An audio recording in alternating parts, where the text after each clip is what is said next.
రెండెర్రా పిల్లలు బాగున్నారా? నిన్నటి కథ నచ్చిందా? మరి నేను చెప్పే కొత్త కొత్త కథలు వినడానికి నా ఛానల్ని సబ్స్క్రైబ్ చేసి లైక్ చేయండి. మీరు నా ఛానల్ని సబ్స్క్రైబ్ చేసి కథలు వింటే నాకు ఎంతో హుషారుగా ఉంటుంది కదర్రా. సరే ఈరోజు మన కథలోకి వెళ్ళిపోదామా? ఈరోజు మన కథ కుమనుడి ఔదార్యం. చాలా కాలం కిందట కుమనుడు అనే రాజు దాతృత్వానికి ప్రసిద్ధిగా అన్నాడు. ఎవరు వచ్చి దేహి అన్నప్పటికీ ఆయన లేదు అని ఎరగడు.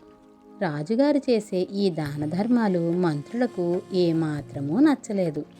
అందుచేత వారు ఎలాగైనా రాజుగారికి ఉద్వాసన చెప్పాలని నిశ్చయించుకున్నారు. కుమన మహారాజుకు ఒక తమ్ముడు ఉన్నాడు. అతడి పేరు వినమ్రుడు. అతనికి అన్నపై ఈర్ష్య ఉండేది. అందుచేత అతనికి మంత్రులు సహాయం చేసి రాజుపై తిరుగుబాటు చేయించారు. తమ్ముడు విజయవంతుడై అన్నను అరణ్యాలకు పారద్రోలి తానే రాజయ్యాడు. కుమనుడు అన్న వస్త్రాలకు కూడా కరువై అరణ్యవాసం సాగించాడు.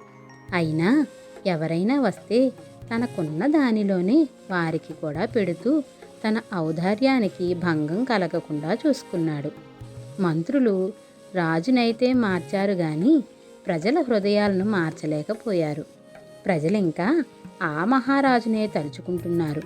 కొత్త రాజు పట్ల వారికి కొంచెం కూడా ఆదరం లేదు. ఇది చూసి మంత్రులు కుమన మహారాజును నిర్మూలించాలని నిశ్చయించుకున్నారు. ఎవరైనా కుమనుడి తల తెచ్చినట్టయితే వారికి 1,00,000 రూపాయలు ఇస్తామని వారు దేశమంతటా చాటింపు వేయించారు.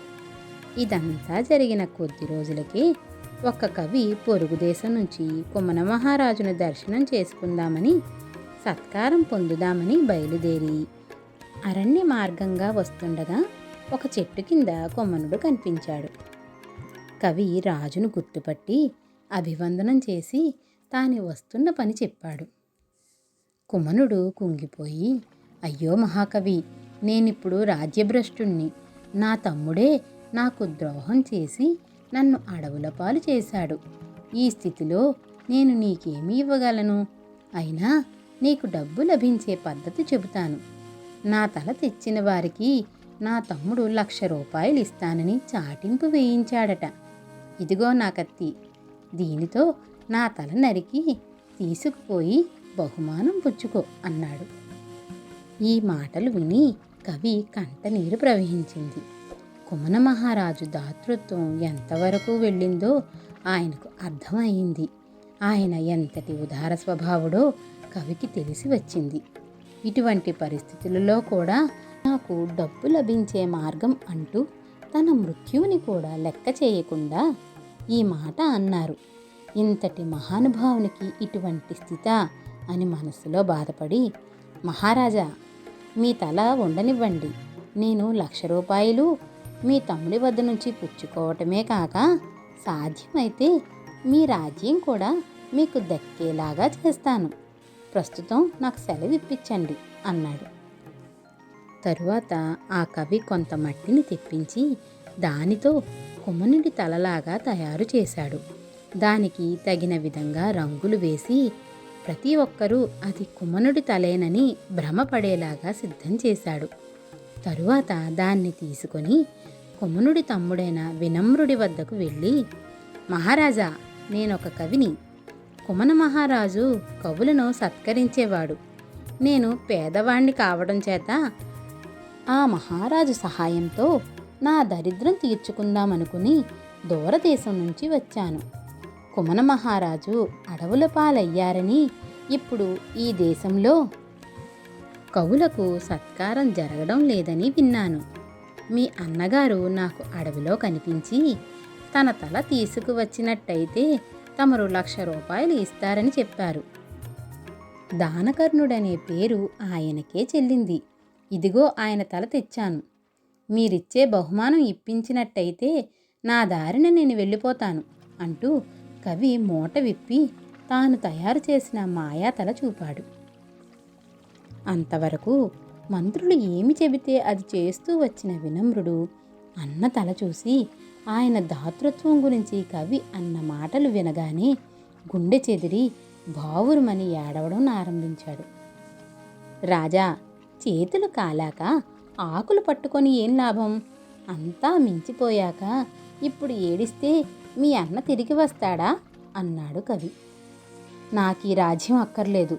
నేను మంత్రుల చేతిలో కీలు బొమ్మని ప్రజలందరి చేత శాపనార్థాలు పడటమే గాక దేవుడు లాంటి అన్నను పోగొట్టుకున్నాను అన్నాడు తమ్ముడు వినమ్రుడు. పశ్చాత్తాపంతో బోరున ఏడవసాగాడు. అది గమనించిన కవి, మీ అన్నగారిని తిరిగి బ్రతికిస్తే ఆయనకు రాజ్యం అప్పగిస్తావా అని అడిగాడు. తప్పక ఇస్తాను. మీకు చేతనైతే మా అన్నను బ్రతికించండి అని వినమ్రుడు కవి కాళ్ళపైన పడ్డాడు. అయితే నా వెంట అరణ్యానికి రా, మీ అన్నను బ్రతికిస్తాను అంటూ కవి కుమనుడి తమ్ముడైన వినమ్రుడిని వెంట పెట్టుకుని కుమనుడి ఉంటున్న చోటికి తీసుకుపోయాడు. కుమనుడిని ప్రాణాలతో చూడగానే తమ్ముడికి ఆనందము, పశ్చాత్తాపము పొంగి పొర్లింది. అతను అన్న కాళ్లపై పడి క్షమాపణ వేడాడు. నీ ఔదార్యాన్ని తెలుసుకోలేకపోయానన్నయ్య, నన్ను క్షమించండి అని ఎన్నో విధాలుగా క్షమాపణలు అడిగాడు. చనిపోయిన తన అన్నయ్య తిరిగి ఎలా బ్రతికాడో అది మాత్రం అతనికి అర్థం కాలేదు. కవి తాను చేసిన యుక్తి కాస్త బయటపెట్టాడు. తరువాత కుమనుడు, ఆయన తమ్ముడు కవి రాజధానికి తిరిగి వచ్చారు. కుమనుడు తిరిగి రాజయ్యాడు. కుట్ర చేసిన మంత్రులకు శిక్షలు పడ్డాయి. కవికి గొప్పగా సన్మాన సత్కారాలు జరిగాయి. ఆనాటి నుంచి ప్రజలు కుమనుని పాలనలో ఆనందంగా జీవనం సాగించారు. పిల్లలు, కథ నచ్చిందా?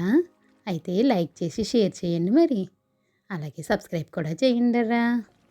పిల్లలు, నా కథలు ఎలా ఉన్నాయో మీరు కామెంట్ల రూపంలో కూడా పెట్టండి. అలాగే మీరు ఎలాంటి కథలు వినాలనుకుంటున్నారో కూడా నాకు కామెంట్లలో పెట్టండి. సరేనా?